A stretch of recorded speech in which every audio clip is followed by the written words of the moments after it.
Matagal nang kilala sa buong Pasig at sa karatig na lungsod ang kalidad ng edukasyon mula sa Pasig Catholic College. Bukod sa Pasig, ang mga estudyante ng PCC ay nagmula sa Taytay, Cainta, Marikina, Pateros at Taguig. Noong 2006, ginawaran ng PCC bilang Most Outstanding Catholic School ng Asian Institute of Marketing and Entrepreneurship.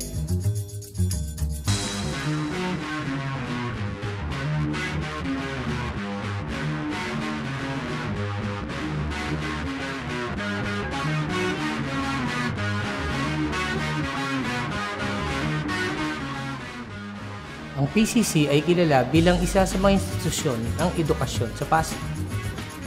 Anumang kurso, disiplina o propesyon ang piliin ng isang batang kumbento, sadyang mangingibabaw ang kanyang tunay na talento at galing mula sa pundasyon ng edukasyon galing sa PCC.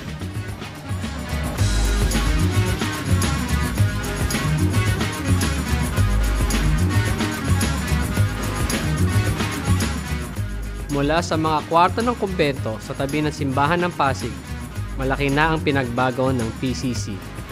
Kung dati ay tanging para sa mga batang kalalakihan lamang, binuksan na para sa mga batang kababaihan ang elementary at high school levels ng PCC noong 1994. Kung noon, tanging 8 kwarto lamang ng urbano building ang ginagamit, ngayon, mayroon ng mas malalaki at mas matataas na gusali para sa mga mag-aaral ng Pasig Catholic College.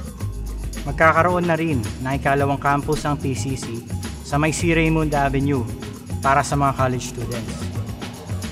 Ang galing ng isang batang kumbento ay patuloy na uusbong dahil sa kanyang kakayahan at sa kanyang edukasyon mula sa Pasig Catholic College.